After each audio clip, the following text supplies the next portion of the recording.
were able to address our needs at every position.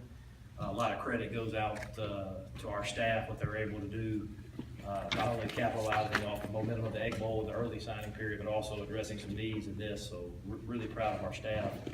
Anytime that, we started where we started, end up around the top 25 in the recruiting rankings, I think it's just a credit to the staff and the job they're able to do. So just kind of going down the list, I was going to kind of address it by position. So I thought quarterback, huge to be able to get a mid-year quarterback in Matt Corral. He's on campus right now and in classes, doing a great job. Running back, it was big that we had to replace Jordan, so we got Scotty Phillips, #1 junior college running back in the country, and then I'm very, very pleased with Isaiah Woolard. He looks great, and I think he's going to do some really good things.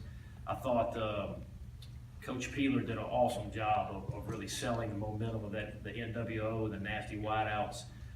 We're in the mix of several of the top wide receivers in the country, and we're able to get 3 of them. Getting Miles Battle was huge. That was a big get for us. DeMarcus is already on campus, and then Elijah gives us that slot receiver that's maybe a little bit smaller and quicker, so we'll be able to use him in the screen game and some return game. So really, really pleased with that. Needed to replace Durante and Rod on the offensive line. We're able to do that with some size. Hamilton Hall and Jalen Cunningham are big guys. They're 330 plus big guys, going to be physical in the run game. Probably the steal of the class is Tyler Knight. Everywhere I went in the state of Mississippi, this kid's the best player in the state. This kid's the best player in the state. If we pick the Mississippi-Alabama game over again, this guy would be picked first. State champion, MVP of the Miss Al game. Just a kid I'm very, very excited about. We had a lot of discussions at our staff meeting similar to what we did when we had Dexter McCluster. And this kid, I think, is a dynamic player, and I'm really excited about him.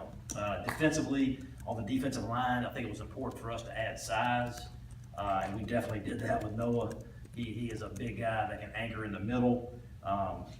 Quentin, KD, and Hal we got at mid-year, and also James. So really we're able to address the need of size at that position. So we're really proud of that. Much documented that we needed help at linebacker. We're able to get some length and some size at linebacker. I thought that some length and some athleticism. We have 3 6'4" plus linebackers, and I thought that was huge to get some size and get some big guys that can grow into big SEC linebackers. So really, really pleased with that. Cavante Ruggs was a guy that when I kept hearing about Tyler Knight on the Mississippi side of the Miss Al game, Cavante Ruggs was just the same on the other side. Running down, making plays, physical guy, and really, really pleased with him.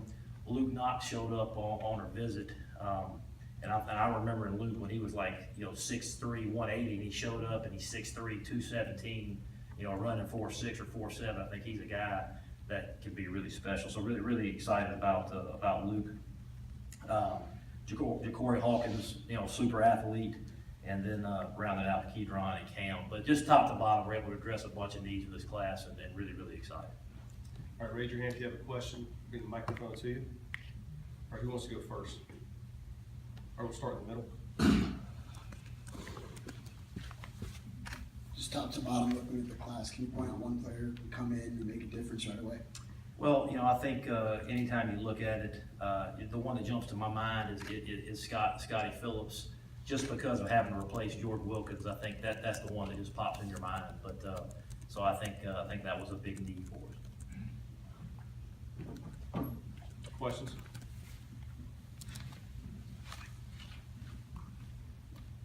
Matt, you got 6 guys on campus already that you signed. Could you just talk about what you've seen so far, strength and? We haven't been here for much of it because we've been on the road recruiting, but they are in the weight room with Paul Jackson and getting really, really good reports. And obviously we can't be out there with them when they got a ball, but I think they are throwing with the receivers. I think the guys have been impressed with Matt Corral's arm, and just hearing the receivers talk about it. So yeah, we're really, really happy with those guys, and excited that they're here. How many players do you have still on the board that have not signed anywhere yet? Well, I mean, we're hoping to add a couple of grad transfers. Can't comment on that, but we do hope to add a couple.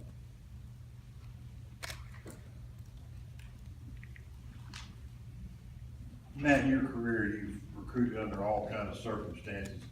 The circumstances that you had to work with this year, how big a detriment or how big an effect did it have on the recruiting based, you know, the penalties and all that stuff? You know, our staff, we just stayed so positive and so excited, we just went out and sold Ole Miss. And I thought that was what we did a really, really good job of. You know, I think people can say yes or no, did it affect, did it not, but, you know, we filled our needs, and the kids that are here are excited about coming, and I thought our staff did a great job. Coach, when the sanctions came down a few months back, a lot of people kind of counted the reps out and said that you guys just needed to focus on 2019 and figured this class just you might scrap together a few players here and there. Now you're sitting top 30, hoping to make a little bit of a later push this afternoon. What do you think that says to the recruits for next year, that you guys were able to make such a push that a lot of people didn't suspect? Yeah, that was one of the questions I got throughout the whole season was, what about recruiting? What about recruiting? When we were able to just keep those relationships right there, and when all the uncertainty went away, we were in great position with a lot of players. And I think Ole Miss sells itself. And I think if we get a young man on campus, we're gonna have an opportunity to sign him. And, but again, a great job by our staff, you know, getting out there and selling those relationships. And obviously, for me, when I'm going into the living room, it's very easy for me to sell Ole Miss, because I think people could see the sincerity that you have when you sit down and say, hey, this is my dream job. This is what I want to do. This is my vision for the program. I think they can relate to that.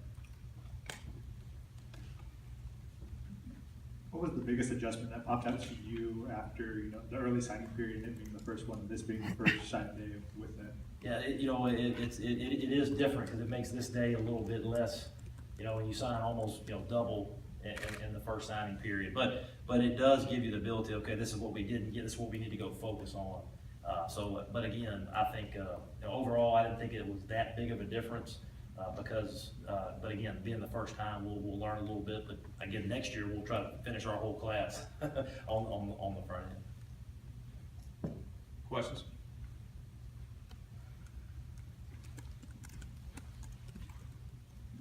Matt, I know next year you signed 2 offensive linemen in this class, I believe 2 last class.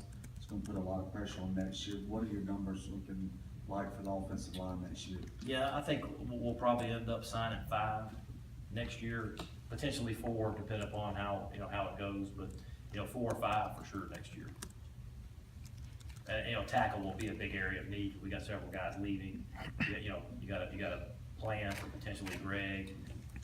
You know, so you gotta replace the tackle. So tackle will be an area of need, because we really got guards in this class, so tackle will be a big area of need next season.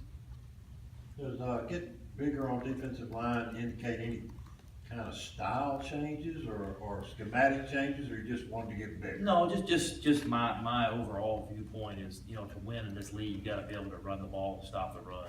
So again, you see that in offense and defensive lines in the signing class, getting bigger guys. And that's a big point of emphasis for us moving into the season, is in the spring ball, is let's stop the run the ball. So that's why you see some of the size the way you do. We've heard so much about the 19th class. Is there enough guys in Mississippi to fill out your entire class? I know it would probably work out that way. But, Again, our recruiting philosophy will always start in Mississippi. And that's what we're gonna do. And there's several good players, whether or not can fill out the entire class, but there's several really, really good players in the 19th class. Talk about the importance of the kicking game, the return game with Elijah Moore and now Tyler Knight, what they can bring to the table. Yeah, no, just a little bit different style of athlete that we've had in the past. We've had the bigger receivers, you know, that could win the one-on-one ball. But to now have some guys that are a change-up, that are what we call phone booth guys, change of direction guys. I think they will add a dimension to us in the return game. You know, potentially some speed sweeps, some shorter screens, let them get the ball in open field. And obviously the return game is now a chance for a big play, not just a fair catch all the time, but a chance to make a big play in the return game. So excited about that.